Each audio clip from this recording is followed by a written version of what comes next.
are not alone. Welcome to the Clark and Linda Show. This is our real relationship, experiencing change after addiction and betrayal. We're learning to connect to feel safe and confident in marriage. And you can too.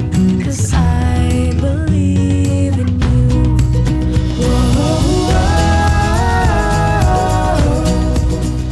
Hey everybody, so I just finished editing an episode that we actually recorded back in May. And what's funny is even at the time we recorded it, we started off by apologizing that it had been so long since you'd heard from us. And now, of course, it's been even much, much longer than we anticipated. We had some crazy stuff come up. Since our last episode, we've moved houses, and Linda's started working with me a little bit at my business. And we have a kindergartner now, and life just got a little bit crazy.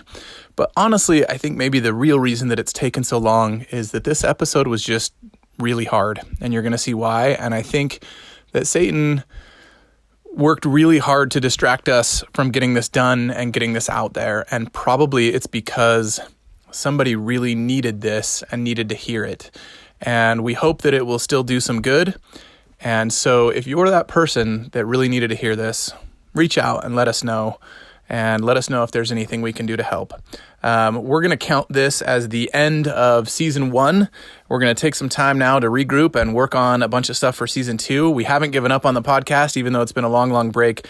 We do want to keep doing this. We actually really have loved when we've done it. And so we're definitely going to keep going. We hope that this episode is helpful for somebody. And so with that, we'll let you get into it. All right. Welcome back. It's been too long. I don't know how long it's been. We have not been in studio for even longer. We recorded a couple audio onlys, but it has been a while since I've set up the camera. I almost forgot how everything works. This is going to be an interesting episode today. We're going to talk about lost battles.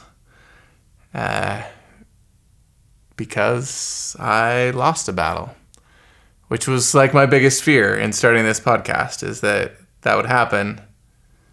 And then I would have to tell the world that I lost the battle, which is what we're doing now.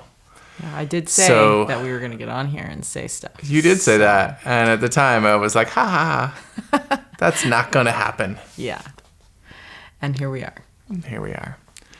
So, I think that we're going to just dive right in. It's Linda's turn to go first. So, I'm going to turn... You know the gist of what happened. I'll tell you a little bit more about specifics, how that happened, what happened. But I think Linda wants to share her feelings about it, how it affected her and the feelings she's been going through and battling. And I don't know what she's going to talk about. I better just let her get talking. I'm going to stop and go ahead. Thanks. If you can't tell, I'm a little bit scared of what she's going to say. Okay, so... Almost as scared as what I'm going to say. So first of all, I just want to say that in no way am I trying to shame anyone or bring things up that maybe we've processed already, or as Finn would say, our 10-year-old, stop making me feel bad, Mom, stop. And that's not what I'm trying to go for here. What I really want, though, to happen is that the Spirit will be able to convey to those who have been betrayed the feelings that they're not alone in those feelings, that they have those feelings and that those feelings are valid, because they matter. And as much as that's not your intention, it's probably going to happen anyway. Part of the reason we haven't recorded any episodes for a while is because of this. We've just both not been in a spot where we could. And I'm not 100% sure we're there yet, but we wanted to try and do it sooner rather than later so that we're still in the middle of those feelings. To be completely honest, we're still a little bit raw. We're still figuring stuff out ourselves. And so there are going to be some difficult feelings to process, and we're still working through stuff. So you're getting us in the middle of a tough time, and we're trying to open up and be vulnerable in the hopes that it might help somebody who has to go through the same thing, and also that it'll help us as we continue to try and process and work through some of these things. We've always said that one of the main reasons we do this is because it's been helpful to us. So maybe sitting here in front of the camera, getting real and being honest, will help us as we keep working through these things. Yep. Okay, so a lost battle. What does that mean? It means that some people call it a slip. I like the way Maurice puts it, that a slip is as if you fell on a banana peel, and that's not what happened. A lost battle is where Satan tricked you and you weren't in a position to fight back properly. You were not, prepared for the attack the way that you could have been, and therefore you ended up acting out with pornography, masturbation, anything that, the addict has been into or whatever. So I'm not going to go into specifics about the lost battle. He said he was going to kind of cover that. But basically, last week, or the last episode that you would have listened to, it's on the podcast, but not in video form. So you will want to chime in on iTunes or your favorite podcast player to listen to an episode that we did in Mexico. I was able to go with some of my amazing Worth sisters, and we were able to kind of have like we called it, what did we call it? A retreat, a Worth retreat. It was called our Warrior Sister Training Camp for Worth Battalion. And it wasn't a retreat because we decided that retreat sounded like we were retreating from the enemy. And even though you do have to retreat to kind of recharge, we were like, no, this is like a training camp. And that is exactly what it was. It was so healing to be able to be with my sisters. And felt like heaven on so many levels. So I recommend, first, doing the group thing. Second, getting vulnerable with your group. And then third, going on a trip with them. Anyway, so aside from that, I came back and was telling Clark all about how awesome everything was. And we went to 2 different temples, and it was just really awesome experience with them. And on so many different levels, it was amazing. And then after I shared my experience with him, he shared that he had lost a battle during the time that we were recording that special episode with all the sisters, which was, of course, Satan, played us on that for sure. And it was interesting. I specifically asked him for the timing and everything, and I was just like, that is so crazy because that's the exact time we were doing that episode. So he definitely knew what was going on in that corner of the world, and so he knew what he was trying to do. And it worked. So anyways, after he told me, I immediately crashed. I was like, I don't even know what to feel. I was like, what do I do? What am I supposed to do or act like after a lost battle? And I was so confused. So I wrote down that I remember feeling lost, alone, confused, sad, depressed, angry, mad, disappointed, tired, felt like a victim again, attacked, exposed, and unprotected. I felt beat up. I felt like I was not enough. I felt worried, fearful, and basically just there was just a storm raging inside me, and I didn't know how to act. I didn't know how to act with my kids. I didn't know how to act with you. I didn't know how to act with other people.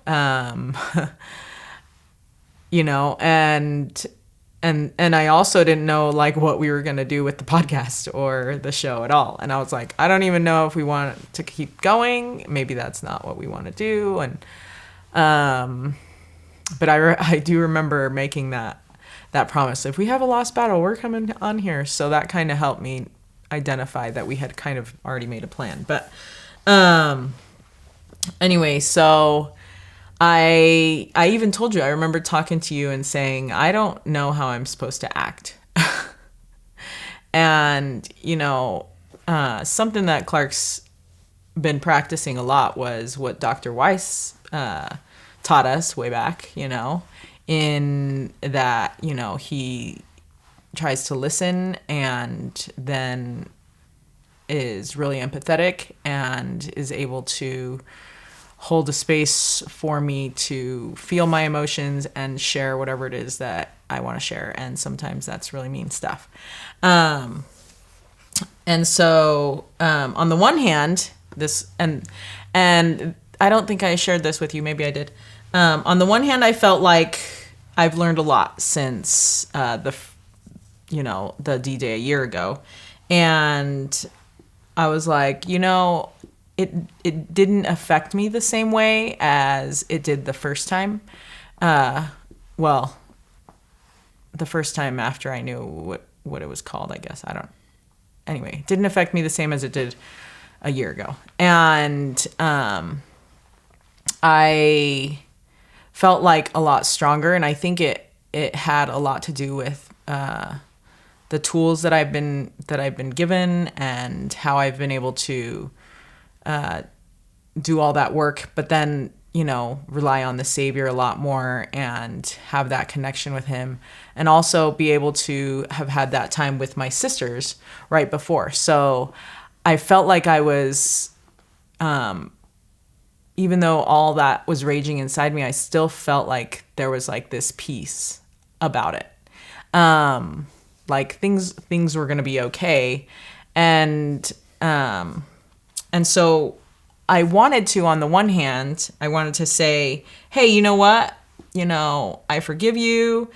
I totally understand, I wasn't here and I was gone, and you were trying really hard to be, a good dad and a provider and all this, and, the adversary just got you while you were busy, and I totally get you, and you got this next time, so no worries, like you're gonna be fine because I know you're a good warrior and you're awesome, and so that's what I wanted to say on the one hand. But if I would have said that on the one hand, I would have been denying all the other feelings that I was feeling at the same time, and I didn't want to shove those feelings down and not process them. I didn't want to continue to shove, because that's like what I would do in the past. Like, and then later it would just come out and explode on people. And so that's, something that I'm learning to do is, try and process the emotions and talk about things so that they don't bottle up anymore. Obviously in a healthy way, and I think I'm still working on that because I am really good at just shouting out what I feel. But then on the other hand, It's usually not ever shouted out. It's said in sarcastic snide, under the breath remarks that are meant for me to hear.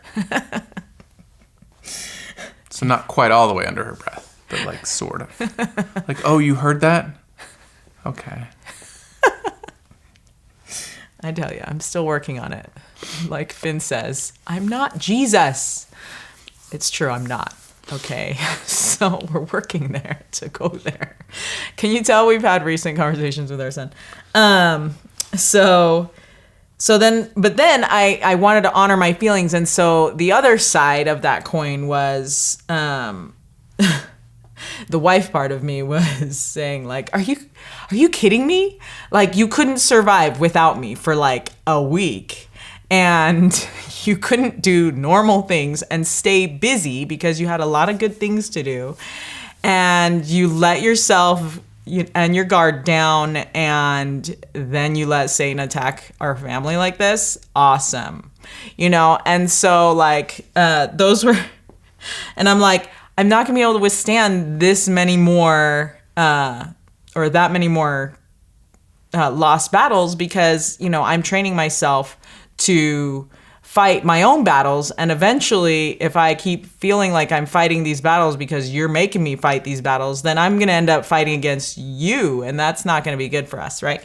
And so those were like the two things. It was like, oh, but he tried so hard, but then it's like, no, he didn't, And so these were like all these feelings that were conflicting. And, I kept thinking of this question that always comes back to me, and it says, and it's kind of like what goes around in like the betrayal, trauma, and addiction to pornography kind of groups and stuff. It says, if his addiction has nothing to do with me, why does it affect me so much, right? And so one of my sisters from Worth, she is taking some classes to become a therapist as well. And so she had this class that the therapist in the class who's teaching the class said that, well, I kind of watched the video, so I'm not going to say it verbatim, and I don't know what his name is because I didn't ask her just yet to confirm who it was. But basically it taught me, like, because it legit does have something to do with me. Because you're in a competing relationship with me, and that definitely has something to do with me. And when you marry somebody to be exclusive, there's no way to get around the feeling of being betrayed, because your energy, your focus, and your passions are meant to be reserved for me. So it should hurt me, because something would be wrong with me if it didn't. Because it's something else is taking that place that I'm supposed to be taking. And if I try to act like it doesn't hurt me at all, then it's like I'm acting that we're not married. And then it occurred to me that my first statement, the way I was like, yeah, you can do this and it's fine, like, I know Satan attacked you and, your guard was down, but it's cool. You can do this, right? That is the kind of reaction I would have towards like a son. Like, if my son were going through this, besides the fact that I would give him a spanking. I'm just kidding. I probably wouldn't. But besides the fact that I'd probably yell at him, and that would be like my initial reaction, I would end up saying, it's, it sucks that Satan got to you. What's your next step kind of thing, and it wouldn't be as close of a, like, betrayal. Right? Because he's not married, and it's not his wife talking to him, and it's, his mom. So that's kind of what that first statement reminded me of. And then I reminded myself of the fact that I'm not your mom. And even though, mind you, when you are in this situation, you do feel like a parent sometimes, because at the beginning stages, I remember always trying to figure out like what you were doing and like, where are you going? What are you doing? Please tell me all everything. And then, and like checking up, like, and being really crazy about doing all that. And so you do start to feel like you're a parent to yet another child. And so I could act that way if we weren't married, kind of thing, right? If I didn't love you. So that competing relationship is something I can be territorial about, and that's okay. So where it's not personal is in that I didn't cause you to turn to pornography and masturbation as like some kind of numbing out thing. That's not something that's like not personal. And so I think that's the part where they mean like, don't take it personal, because that's the part where you shouldn't take personal, because it wasn't like I didn't give you that idea. And so that's something that I'm not responsible for. And let's see. So yeah, So because I am your wife, I have to deal with those emotions and feelings of being hurt and, painful and angry and betrayal that come when you choose to act out in this way. So anyway, so that's what I kept thinking to myself. I kept thinking I shouldn't think those thoughts. I should be more of like, oh, you can do better, and, I forgive you, and that's okay. And I do forgive you, and that I did, because I told you, but that I still had to feel my feelings, and I still had to honor them and figure out what it was that I needed to do, right? And so I know this is getting kind of long, but we get a lot of feelings. So anyway, I also thought like, hey, I let myself, and so you had a lot of days. And so naturally with a lot of days, at least naturally for me, I started trusting more. I started, letting myself go more, like, letting myself, be with you more and just, be there and be vulnerable again, and think like that's okay, because he's a safe man, and I can be there. But then after a D-Day, then it's like, well, what do I do with that? Like, it's almost like all of that stuff has to be retreated back. And this is just my thoughts, and I don't know what other people think, and so I can't speak for everybody. But for me, it's like, oh dang, like I put myself out there, and now I have to bring myself back. And instead of, it's kind of like in the scriptures it says, don't put your trust in the arm of flesh. And so it's like, yeah, well, I did, right? And so it's like, well, now I'm just going to have to trust the Lord even more, right? And that's not bad, like, to trust the Lord. That's a good thing. But it's also a really good thing for me to put trust in you, right? Because you should have trust in your eternal companion. That's right, yeah. And so, like, trying to figure out how to regain that and how to act towards that is really confusing. And I don't really know, I guess, how to go about that except for continuing to watch, your feet, like watch what you do and watch how you act after this lost battle and what you're doing that's different even than the battle from before, and it goes back to, Moroni or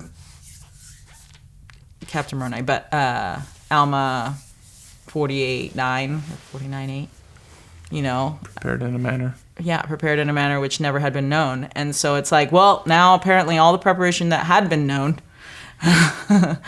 is now known, and now we need to do more stuff that's not known. And so, like, and I guess that makes sense, right? Because, I mean, if you think about it, and if you think of the way Maurice thinks, it's like, well, Satan knew what you were doing and knew what you weren't doing, and you got to change it up on him because he's the enemy. You can't keep doing the same things, right? So anyway, and then it kind of brings me back to another thing, and this is, I think I also told you this yesterday, last night, where, like, I envision myself being a specific way with you and being the kind of wife that can get excited about things, that can be your best friend, that can say, hey, you're doing awesome, and you can do this, and you can overcome this, and I know that you can. And but then being able to just be free and, like, trusting and feeling safe, and to be this different version of myself that I see in my mind, to just be free to be your wife, like, and I don't know if wives who have not experienced betrayal are like this. I don't even know, but I just feel like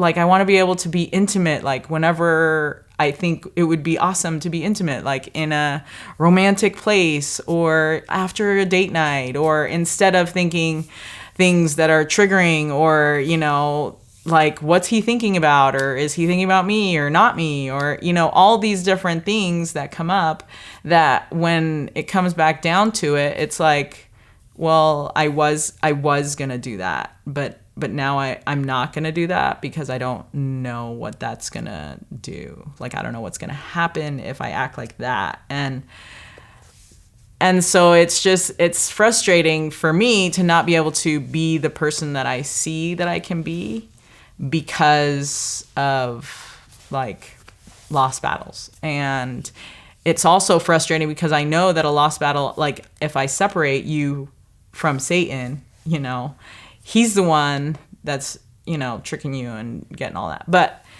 you still have that choice. And so it's frustrating for me to try and think like, oh, it's fine, it was Satan, you know, it wasn't him, you know, because then that doesn't make sense in my mind either, you know.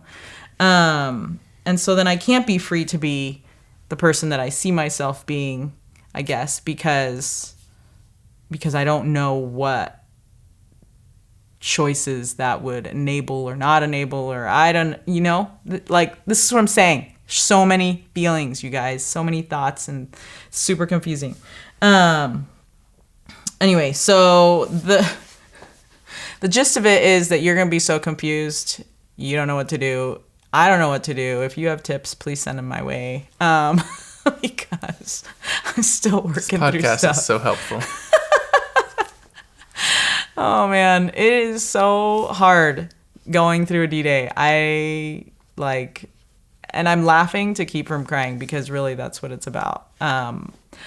My worst sisters and I have polos that we do, and I've cried a bunch already. So I have gotten it out. And so that's probably why I'm not crying right now. But anyway, so yeah. So in a nutshell, because I can't do your recovery work, I trust in the Lord that he can heal me from this betrayal trauma. And I trust that he can heal you. But the gap, I think, is that I don't know what you're going to choose to do. And so that's where it's confusing, because I know what choices you've made in the past, and they don't line up with the choices that I want you, like, that I'm hoping you'll make in the future, right? And so I trust that the Lord can heal me from whatever pain, whatever trauma, but I don't know if you're going to still be there or not. And that's where, I think that's where the fear and the confusion and everything comes in, because I don't want you to not be there. Because it's like our pillow says, you know, I loved you then, I love you still, and I always will. Always have, always will. I always have, always will. And so, yeah, I know that the Lord can heal both of us. But if we're going to be together in that, both of us, that's where I don't know. That's what hurts. And that's what's really confusing and scary. And anyway.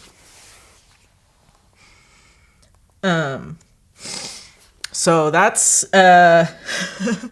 what I wanted to share. Those are my feelings, and there's lots more of them, but we don't have time to cover all of the ranting and all the unknowns and all that. So, but I know that you have some thoughts and things that you can share with your brothers and other warriors and addicted peeps that you can help. I accidentally left my water over here. Oh boy. I'm gonna need it. Yeah, I'm still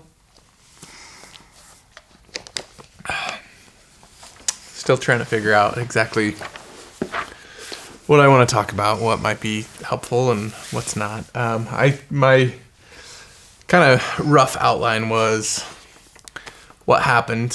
What do you do when this happens? And then what I've learned, and maybe a little bit like what to do in your relationship. And I want to just point out, like, I hope that as I talk about what happened, part of this is me.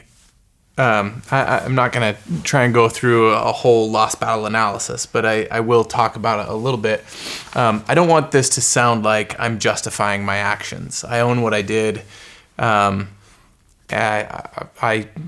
Satan tricked me, and I wasn't doing the things I needed to do to stop him from winning that battle, and I lost.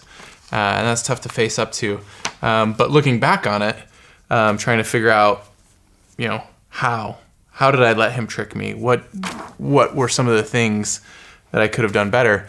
I kind of look at the situation you described a little bit. You were out of town in your training, this is the first time I knew that's what you called it. You never told me that you called it that. Even before that, it was a couple months before you guys ever went. You said, "Hey, we're kind of talking about this. Would it be okay?" And I looked at my calendar for work stuff and saw that the week before the days you were going to leave, we had one of our biggest jobs of the year. A really big job that we were doing for my company. And I knew that following week, we had a really tight deadline to turn around all the work that we had done. But I kind of thought about it, and I thought, that might not be a bad idea, because I'll be working a lot anyway, and, working extra hours. You might not see me too much that week because I'm going to have to put in all this extra time doing stuff. And so, yeah, that's probably a really good time for you to go out of town. Plus, I was thinking and it won't be too bad. I'll still be able to do what I need to take care of the boys, because we had just hired a new person. And I thought, between me and the new person and my business partner, we'll be able to take care of this and hit the deadline, no problem. And so Linda booked it all up. We got it all planned. And then in between that time, the person that we had hired didn't work out. They ended up quitting after only a few days. And we ended up having some other jobs that happened right before that. And so my business partner had to edit those other things. And so it fell on me to try and finish all of the work to turn this job around by the deadline. And it was a lot. We had a few things that didn't work out quite as planned in the job, and so there was a lot of work to be done. And some of my trigger feelings that have been difficult for me to deal with in the past are feelings of stress and overwhelm and physical exhaustion. I think everybody's judgment goes down when they don't get enough sleep. So here I was, I'm dealing with this work thing, and I also kind of just felt alone, right? I was working from home to make sure that I was sort of there for the boys. I mean, I wasn't necessarily the greatest dad ever that week. They definitely probably had more screen time than they should have, because I was trying to meet these deadlines. We did have a friend who... And I was about to say, we did, She was so awesome. Yeah, I was able to drop them off at friends' houses a few times and have them play with other people. And but every night after they would go to bed, I'd work during the day, edit during the day, and then they'd go to bed, and I would get back on the computer and edit. And several times until very late at night, I was trying to get these turned around. And so and then there were a couple nights that I was waiting to talk to Linda, who was who was an hour behind us. And so by the time they had finished all their warrior sister training, a lot of times it was really late, but I wanted to talk to her. And so sometimes I stay up late wanting to hear from her and ease those feelings of kind of feeling alone and tell her about my day and listen to how awesome things were with her. And I was breaking some boundaries that I had set for myself. I wasn't hitting certain no goals about, no being on the computer alone after a certain amount of time. Well, I just was like, well, I got to do it. I got to hit this deadline for the client. That's more important, and got to, and I don't know why I prioritize it that way. Sometimes I just felt like I didn't have a choice, right? There's always a choice, but I had tricked myself into thinking like, I have to do this for the client, and it's all up to me, and I've got to get it done. And so, yeah, I was probably averaging maybe 3 or 4 hours of sleep a night for most of that week. And towards the end of the week, Linda was coming home Friday night, and it was Thursday night, and I had a bunch of stuff that didn't go quite right, and so I was staying up really, really late, and I was working on these processes where I would set the computer to do something, and then there was nothing I could do for several minutes while it processed through some stuff,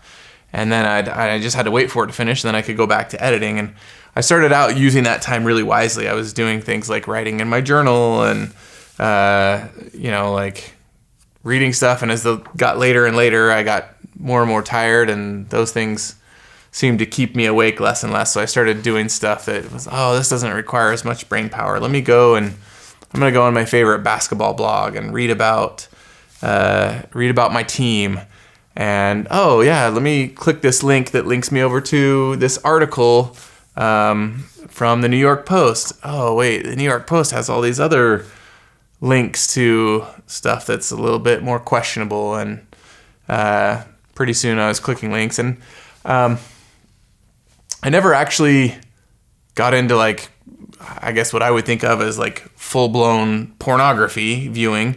But I ended up, on YouTube watching a bunch of videos that are, made inappropriate. Yeah. Vile, inappropriate videos that appealed to my carnal man, my natural man. And it was not good. It was a lost battle. And I, was dealing with all those difficult feelings of stress and overwhelm and exhaustion and loneliness. And I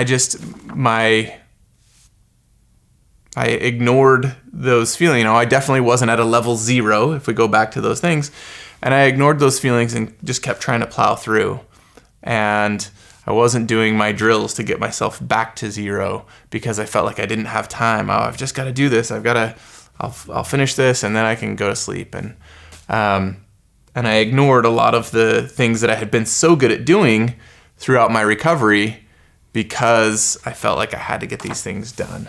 And I kind of allowed myself, I allowed Satan to trick me into getting myself into my midbrain where I just wasn't making good decisions, and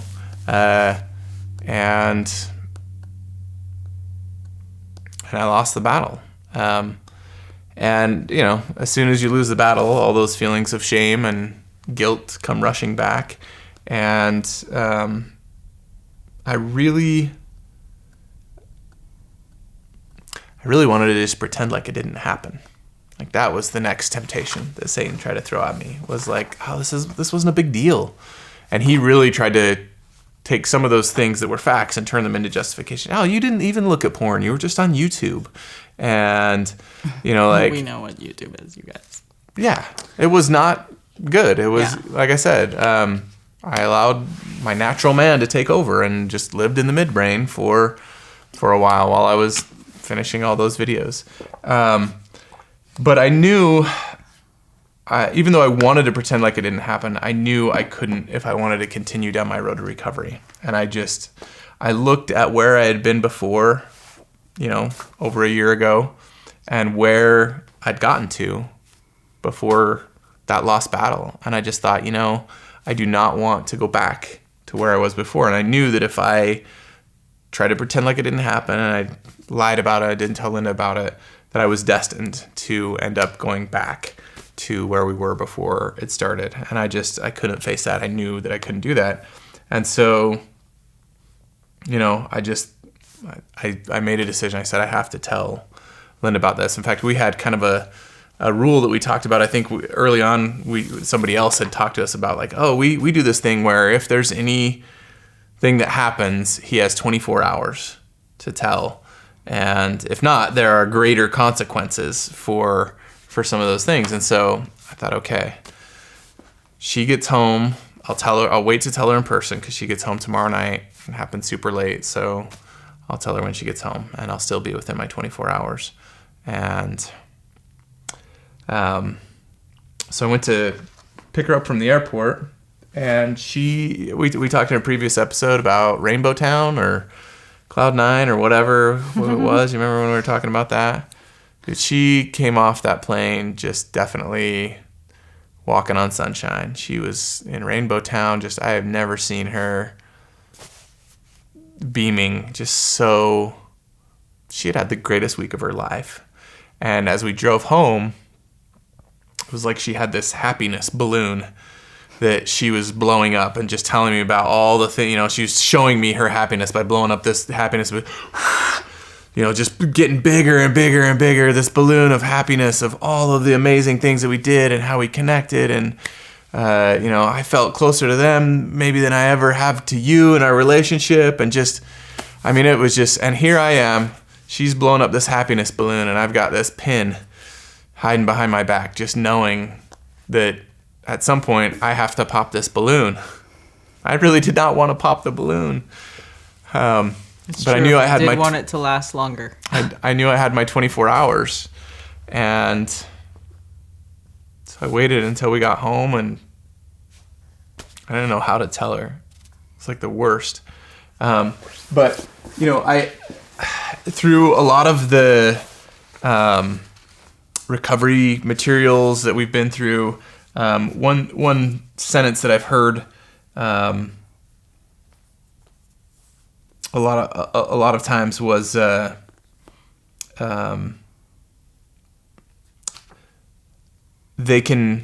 betrayed can deal with your addiction, but they can't deal with your lies. And right. So you have to, Dr. Weiss, I think, says that. That might not be the exact wording, but I've heard and read that. Worthy of Trust talks about that. Dr. Weiss talks about it. Just a lot of, Maurice talks about it, and I'm not okay, you're not okay, but that's okay. And so many things. And so I kind of started to, have this thought in my mind of like, okay, she'll be able to deal with this. If I'm honest, like, maybe that will even like help her trust me more that I was honest about this. And so anyway, I told her, and it deflated, it burst the balloon. And she went from being in Rainbow Town to being in S-Town to there's a popular podcast that I couldn't listen to because the language was too terrible, but everybody said it was so great. But yeah, it was. I think there's also a song called S-Town, but she was not in a good place. In fact, after I told her, it was late. Her flight came in late. It was kind of, we'd been talking for a little bit before I mustered the courage to tell her, and I had a job the next day that I had to go to and be gone all day. And she didn't want to be in the same house as me after that, let alone the same room or the same bed. Here I was tired and thinking, we'll deal with this. And she started talking and said, like, I went back and read over my boundaries, and it says that I didn't know what I was supposed to do. Yeah, I was so confused. That's one part I forgot to mention. I forgot like what I even said I was gonna do when. And I didn't remember either. I think she had told me. So I had to go back to my paper that Jody had helped us write. Oh man, Jody, thank you for that. By the way, that was amazing. And she said, in my paper it says that I need time to be alone and to recover, and so. It says that I can go to a hotel Anyway, we ended up working out. I ended up leaving. I packed up a bag with a change of clothes for the next day so that I could go do the job, and I left. And that was really hard. Through our entire marriage, any fights or disagreements or screw ups, we had never, I don't think Linda had ever even made me sleep on the couch, let alone Kind of a nice person. said we can't be in the same house. And so that was hard. And that's what made me really start to think about like what I had done. And it was a long night, and things didn't really improve right away after that. Like I said before, we're still working through some of those things. And so that's the story of what happened. From my perspective. And I know it's a little bit longer than Linda's, but that was my lost battle. And so then I wanted to get into, well, what do you do? Right? So the first thing is I think it is of paramount importance to be honest and upfront. In the short term, it might not seem like it's that great. In fact, there were several times that I questioned myself in the couple weeks afterwards where I was like, man, maybe I should have just lied about it. This sucks. This is really hard. Maybe I could have just got over it on my own. And you know what's weird is I got the same thoughts too. I was like, I did not want to know this. Yeah. I don't ever want to know this. In fact, let's just get rid of it. Can we just never know this? Yeah, those are definitely some of those whispers from the enemy. But so I think the first thing that you need to do after being honest is go through in the Men of Moroni program and Sons of Healing program. They call it a lost battle analysis. It's question 5. And if you don't know what a lost battle analysis is, I would strongly recommend getting a copy of Like Dragons Did They Fight, Maurice's book. It's free. You can get the PDF for free. Zero excuses, people. So you have zero excuses. Go through, find the section on lost battle analysis, and go through it. I don't have time to go through it it's really all good. right now, but do it right away. One of the things that happens to a lot of people when they lose a battle is that Satan will use that lost battle against you, right? He's going to try and make you feel worthless again, right? All of those feelings. If he's not making you feel worthless, your wife's going to help you with that. Yeah, he might try and use your wife against you a little bit, or your husband, depending on who it is. Yeah. So, it's super common for people to lose one battle and then have a whole string of lost battles. People call them different things. I've heard them called aftershocks. I've heard them called shame relapses. Some people end up going all the way back off the deep end. Right? And they'll just get right back down in that fog of addiction, and really just stray off the path completely again, because of one lost battle. And you can't afford to let that happen. The more times you lose, the more Satan is just gonna wrap those ropes back around you, right? As it is, you lost a battle, and he won, and you need to own that. But you don't need to let him gain control over you again.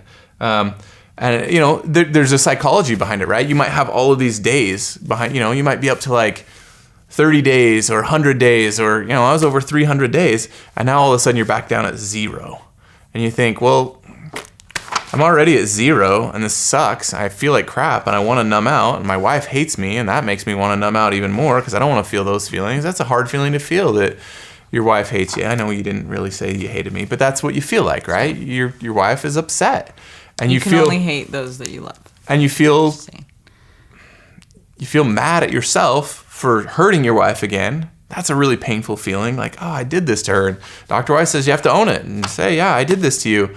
And after you've said that so many times, you're like, man, I suck. I did that to her. Why did I do that to her? It's a hard thing to feel. And so you think, well, yeah, I'm at 0 days anyway, or I'm at 2 days. What's starting over now? No big deal. Don't listen to those. Get into your Q5 analysis right away. And it's going to take some time, right? If you do it right, the Q5, when you look at it, it's a process. And so it might take several hours or even several days as you process through some of those hard feelings. You have to go back and relive it and face it. And as men, we don't want to do that. We want to just like, oh, this is hard. I don't want to think about it. It's the same reason I didn't want to record this podcast. Like, it's tough. I don't want to talk about my mistakes. And you don't want to think about your mistakes. But if you're going to learn from them, you have to do that lost battle analysis. You're going to work your levels back down, starting at 5 and going back down to 1, and figure out how it was that Satan tricked you and got you. And that's also a critical part, like to recognize that like you're not just stupid, right? A lot of times our gut reaction is to just start talking about how bad we screwed up and how dumb we are, or what a bad mistake this is. Satan wants us to do that. He wants to, attack your self-esteem. He wants you to think that you're worthless. He wants to attack your divine nature and get you to think that you're just awful. You're terrible. You're not a good person. But instead, you have to go back and do the analysis. And yeah, you have to own that you made some mistakes, but you have to see what it was he did so that you can recognize those attacks in the future and defend against them. You've got to make a plan. You've got to come up with new drills, and just be ready for that, and really throw yourself into that lost battle analysis. I would recommend there's a great chapter that comes after it too, where he gives examples of a lot of people who try and do lost battle analysis, and some goods and some bads, and here's what they were saying to me when they were going through their lost battle analysis, and this wasn't right because of this, and so there's some good examples there. And I would just say, be ready to embrace change. Like, don't think you're just going to go right back to what you were doing before. Be like, oh, this was just a bump in the road. I'm going to go back. It was working. It got me to however many days I was at, so I'm just going to go right back to that. There's a saying in the 12-step programs. I've heard it several times on the Next Step podcast, which is another great podcast I think we've talked about here. But they say something like, what got you sober won't keep you sober. Meaning that you always have to be evolving and figuring out, like, you can't just get to your comfort zone and be like, oh, this is working, I'm just going to stick with this. Because eventually Satan will find a way around those defenses. It's like going back to the scriptures again, like there was a time when, even when the Nephites would win the battles, what did they do after they won? They didn't celebrate and be like, oh, this is awesome. No, like as soon as they won the battle, they went right back to like preparations again. Yeah, didn't they have like a wall and a moat plus another wall? Plus and the Lamanites came and attacked them, and they just wiped the floor with the Lamanites, right? And then like in the very next verse, it's like, and then they went back to making more preparations, right? It was like, wait a minute, you just showed how superior you were to the Lamanites, but they didn't rest. They were always trying to figure out what they needed to do more so that the next time the Lamanites came, the Lamanites knew, like, okay, last time we came, there was this wall, there was this moat, the Nephites had armor, we didn't. That's the only reason they won. So we're going to come and we're going to have a plan to get over that. But by the time they came back, the Nephites had already thought up something new. So just change is hard. And I think we're all naturally resistant to change, but you need to be ready to change. And the third thing I put in what to do is, and this is one that, to be honest, I'm still kind of working on. You need to be ready to get help that's not your wife, because you're about to go through some lonely times, and she's not in a position to be your support and your cheerleader. But you need support. You're going to need somebody, whether that's your group, whether that's a mentor, whether it's a personal warrior trainer, whether it's a friend who's just really safe, that knows what you're going through, that can talk to you. You're going to need some support and help. And that's an area where I struggle. I'm a little bit introverted, and I have a few good friends, but I'm also really busy, and I want to spend a lot of my free time, with my wife and my family. And so I struggle a little bit with that, and I've had to start reaching out a little bit more to guys in my group and to a couple friends of mine who know what we're going through, because that kind of brings us to the next part of what I've learned. And I guess what I've learned is buckle up. you are most likely in for some really bumpy road in your relationship. You're in for some rough times. I kind of talked about how, your wife, everybody says, oh, she can deal with your lies, not your addiction. The truth is she can't deal with either of them, right? Not indefinitely, right? It's better to be honest, but you can't just think like, oh, as long as I'm honest about my addiction, it'll be fine. No, you have got to get over this addiction, which is hard because you don't want to be addicted either, right? And so you might think like, oh, we both have the same goal of me not being addicted. So we should be on the same side and just be like fighting together, right? I don't want to be addicted. She doesn't want me to be addicted. We're on the same team. We're just going to fight this together. And Iron Man and Hulk really are on the same team. But remember that one episode of the movie? Yeah. You guys know exactly what episode I'm talking about. Yeah, they got in a big fight, right? They got in a big fight. And Hulk is big. Dang it. Yeah. I'm Iron Man, by the way, on this scenario. There's a reason they call it betrayal trauma. When you lose a battle, when you act out in your addiction, your wife does not feel like she's on your team. In fact, quite the opposite. She feels betrayed in the worst way possible. She feels hurt. You have violated that marriage contract that you made with her. And that's not going to make her feel like she's on your team, even though you didn't want to do it and you feel bad about it, right? Like you feel terrible about it. That doesn't help her not feel betrayed. She still feels a little bit like you attacked her.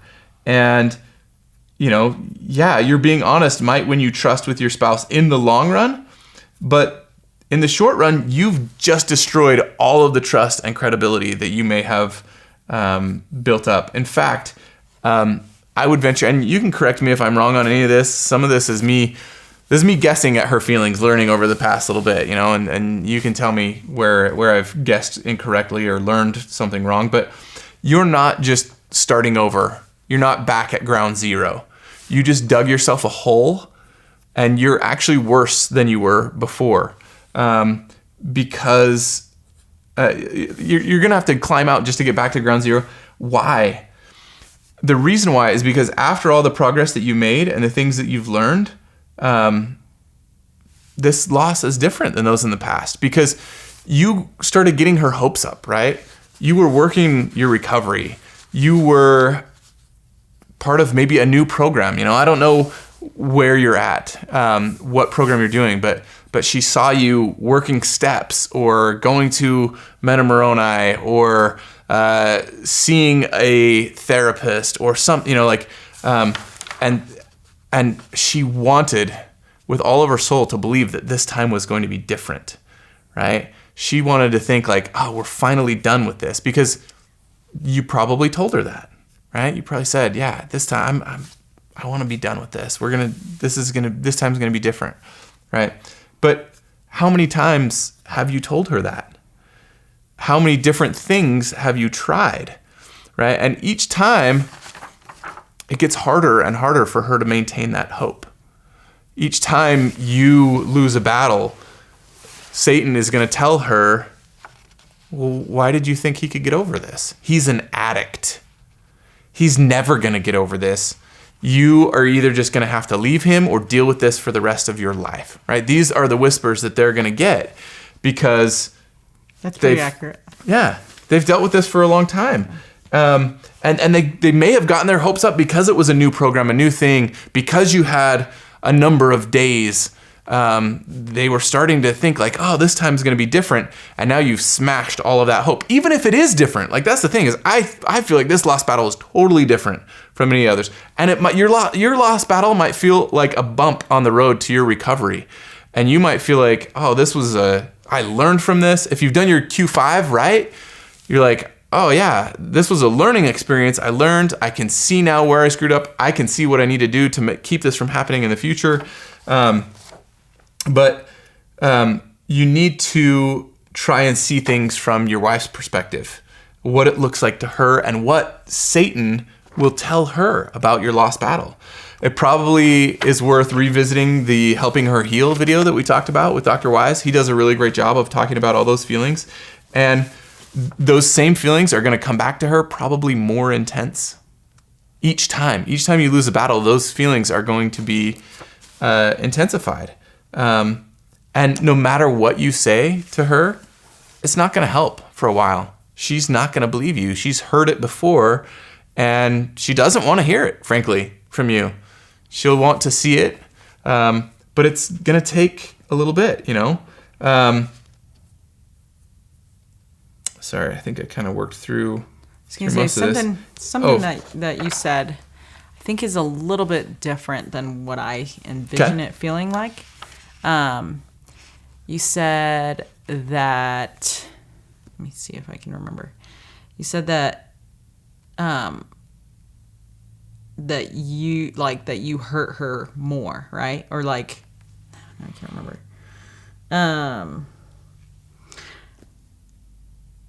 To me, it definitely feels like the Hulk versus Iron Man situation, right? Where Hulk is just pounding on Iron Man, and you're like, but we're there on the same team. So it feels like that, but then it also feels like just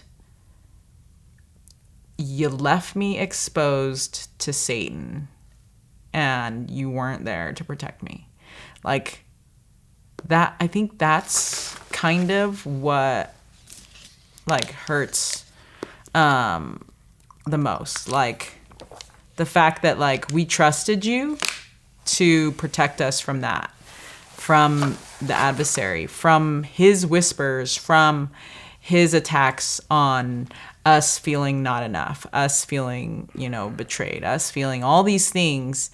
And when you do the things that you're supposed to do, right, it's like you're shielding us from those attacks. And so we feel safe. We're like, we're right behind you. Like we're on the same team, but we feel protected. We're like, yes, this is awesome. He's like, in those fight scenes and stuff, like I'm totally into the, superhero movies, and the fight scenes where like somebody's like blocking somebody else's move in front of you, and you're like, yeah, that was awesome. Like they were protecting themselves and that person, and that's like what I envision my warrior to be like, like when you're fighting, that's what I envision. Like you're protecting yourself, like beep, beep, beep, beep, beep, and then like, oh snap, being over there, protecting me. But when the lost battle happens, it feels like I'm out there by myself, like fighting by myself.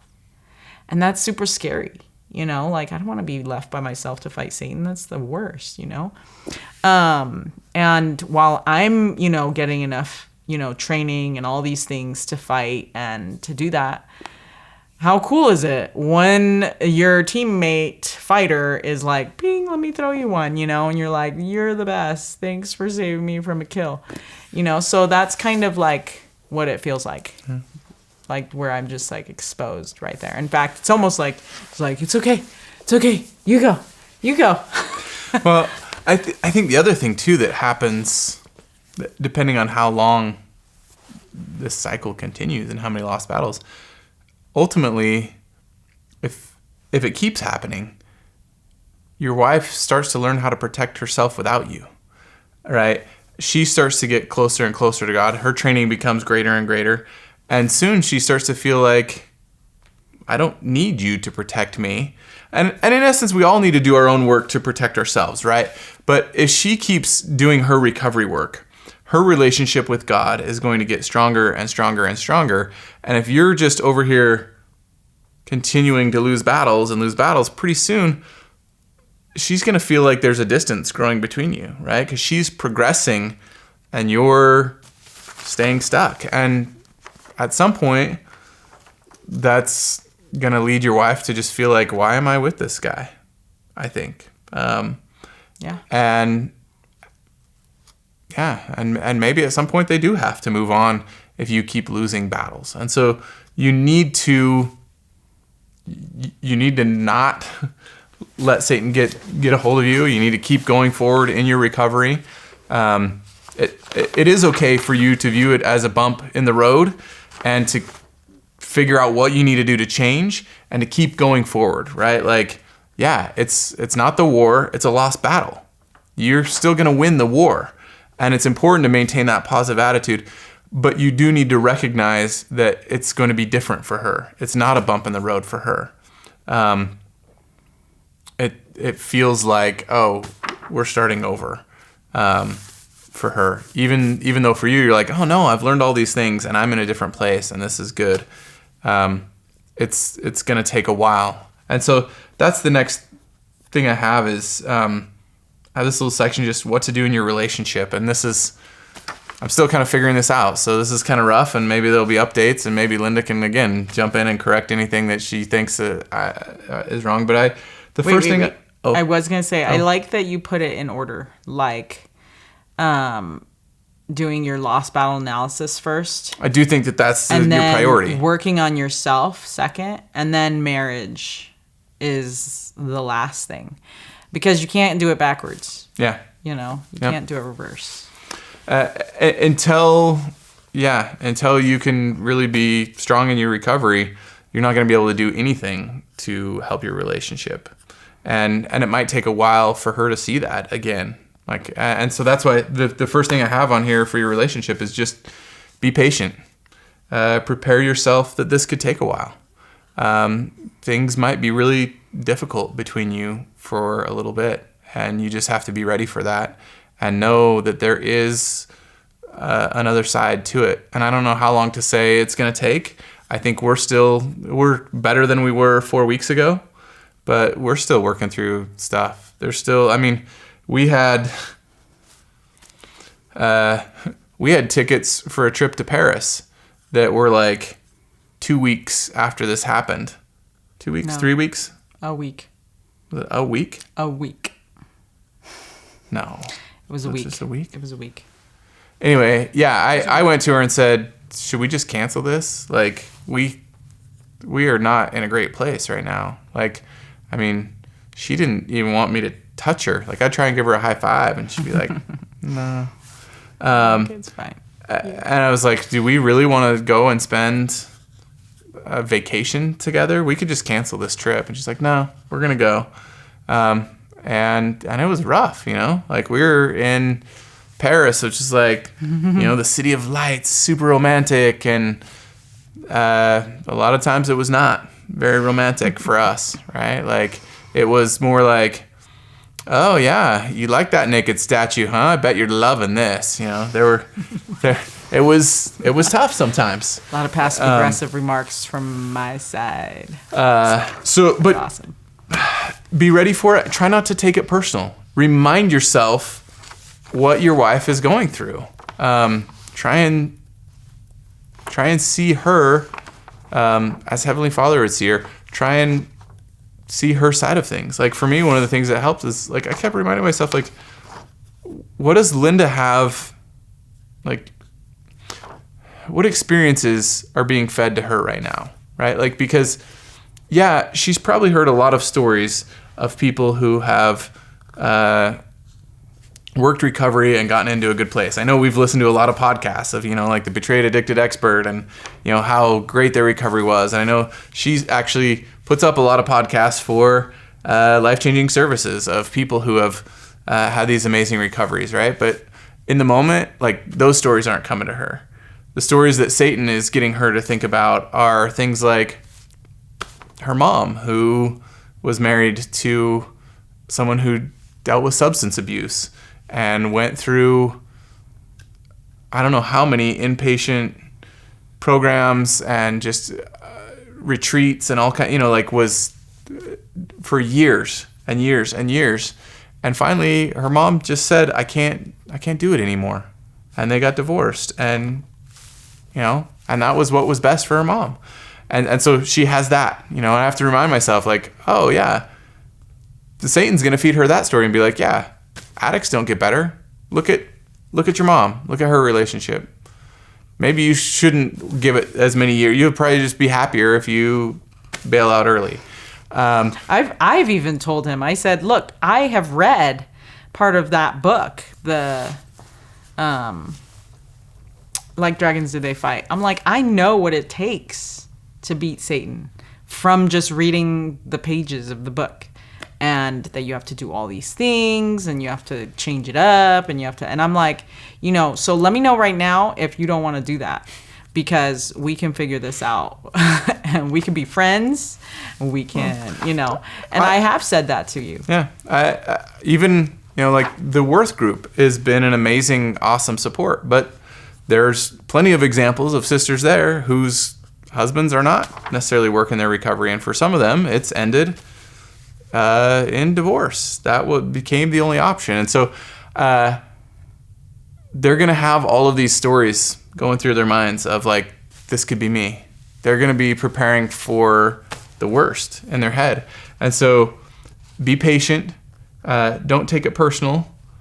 Keep working your recovery. They need to see that you're doing what you can. Be humble.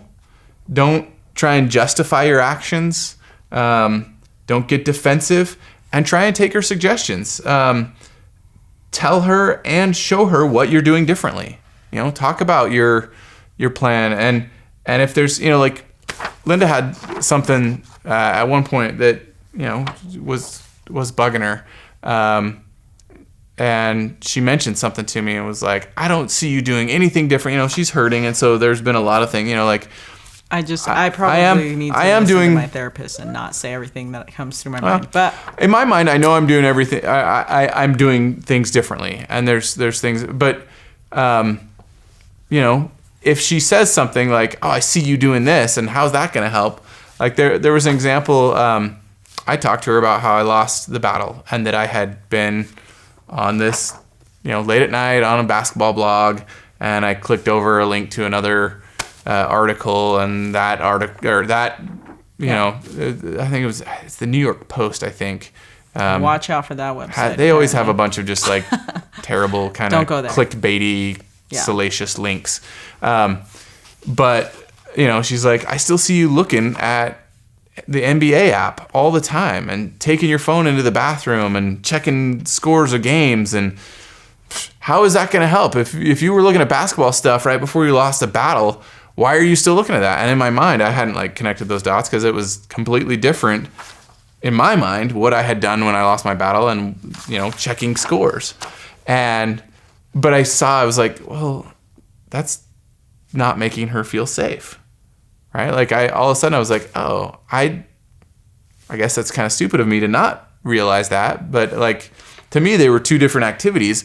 To her, it was just basketball's basketball. Right? So I deleted the NBA app off my phone. And I don't ever take my phone in the bathroom when I'm going to the bathroom anymore. I just leave it out there. And for a while, I didn't even know if she noticed that at all. And then one time, I think I left my phone out on my desk. I went to the bathroom, I came out, and she's like, oh, I see you're getting comfortable with things again. And I was like, what do you mean getting comfortable?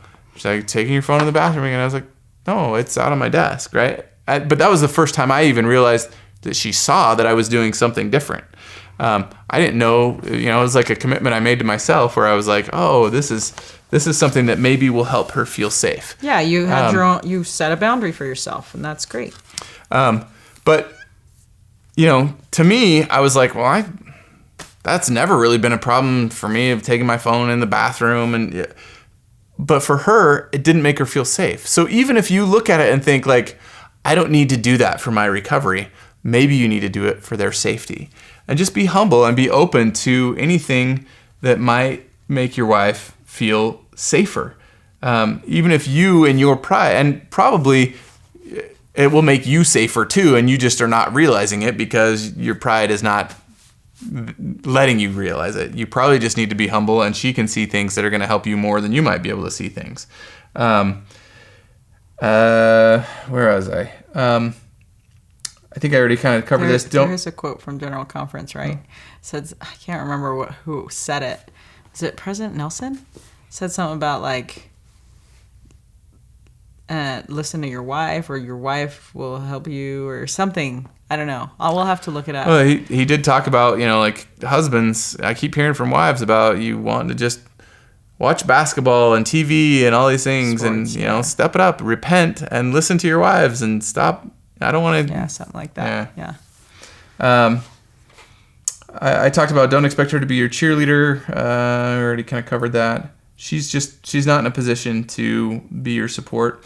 And then another thing I have here, maybe this is kind of the last point because we're getting really long. I'm sure I could keep talking, but don't give up. There's going to be a lot of times that you're going to get rejected by your wife, and that's really hard because it's hard to be rejected by anybody. But it's the most hard to be rejected by somebody that you love more than anyone. And she's going through tough times right now. And so there's going to be times where you might reach out to try and hold her hand and she does not want to do it. And there might be times where you say, do you want to say a couple prayers? And she's not ready to pray with you. And she might not want to go to the temple with you, or she might not want to go on date night with you, or she might not want to eat a meal with you, or there might be a bunch of things. I'm not saying that these are all things that happen. I'm just saying it's going to take time. Your wife is really hurt right now, and it'll take time for those wounds to heal. And in the meantime, you're going to get rejected a lot. But I think it's really important that you don't retreat into your shell and that you keep reaching out. And when I say keep reaching out, I'm really, really not talking about like trying to pressure her into being intimate or anything like that. Like that, like you just need to not think about that for a while. But, if you bring her flowers and she throws them away, and if you write her a love note and find it in the garbage, or you bring her chocolates and she doesn't eat them, that won't happen with my wife. But maybe she re-gifts them to someone else. He knows me well. Right. For a while, these things are going to feel hurtful, and you might think, well, I guess I'll just stop doing these things. And I tried. And I tried, and she doesn't want it. She'll let me know when she's ready for me to reach out to her. She won't. And she needs you to keep trying. She wants to be pursued, even if maybe she doesn't at first. So don't give up. Keep reaching out. Keep asking her out on dates. Keep bringing her chocolates. Keep writing her little love notes. Keep bringing her whatever her favorite things are. Keep trying to do those. Because it's that consistent effort that eventually will help soften her heart. As long as you're doing what you're supposed to be doing first, right? First and foremost, you need to be doing your recovery. And that's the number one thing. But don't give up on trying to do those things that will help your relationship, even if they seem like they're unwanted. And even if you feel rejected, your wife wants to know that you are willing to fight for her, that you're willing to fight Satan for her and overcome your addiction, and even that you're willing to fight her for her. She needs to see that you can humble yourself and overcome those hurt feelings and still be in love with her and want to pursue her. So don't give up on those things. Be the bigger person. It's going to be really hard. You're going to get frustrated. And that's why I say you might need a support person that's not your wife. You might need to vent to your journal sometimes, and that might be dangerous, especially if you're doing what you're supposed to and your wife has open access to your journal. She might read some things there, and it might be hard for her, and then that might make it harder for you. But figure out an outlet for some of those frustrations. Maybe you need to start exercising more, get a punching bag or something. But don't give up trying to win back her heart and trying to show her how much you love her and how much you care for her. And and there is hope, and it might take a while. I don't know how long, but don't give up and keep doing all those things that you're supposed to. And I feel like I should have some sort of awesome quote to end this with, but I don't. So keep battling, be warriors, and learn from my mistakes, and make sure that you're doing your drills, and that you're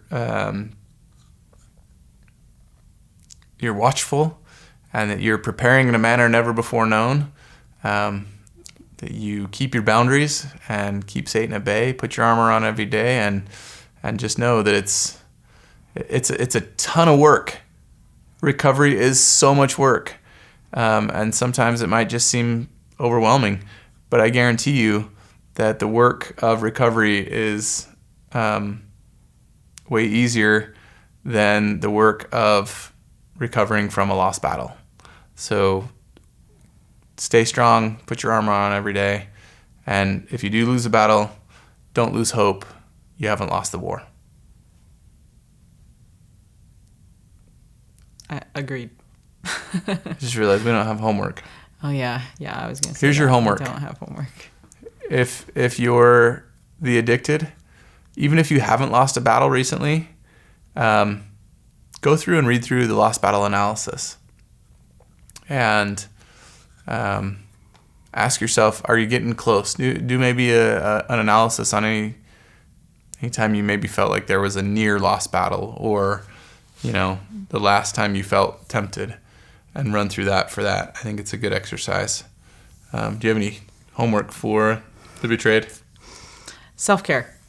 Okay. Do some self-care. Get yourself a really good workout in there. Prepare. I think that helps me sometimes, just like throwing all my energy into a workout, making, get mad. So yeah, get yourself your self-care, whatever that is. If it's a workout, great. If it's not, that's fine too. Thanks for listening or watching.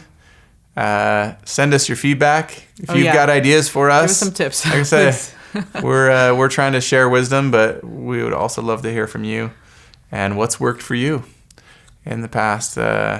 And as always, you can find us on Instagram, Clark and Linda, or on our website, clarkandlinda.com. Email us, Clark at Clark and Linda, or Linda at Clark and Linda. Yeah, just we're here, and we're gonna keep doing this, and keep cranking out some podcasts because it helps, and it's good for us. And we took a little break, but we're back, and we're gonna keep doing it. I don't know if it'll be every week, because sometimes life just happens, but we're gonna definitely keep doing it. So yeah, thanks.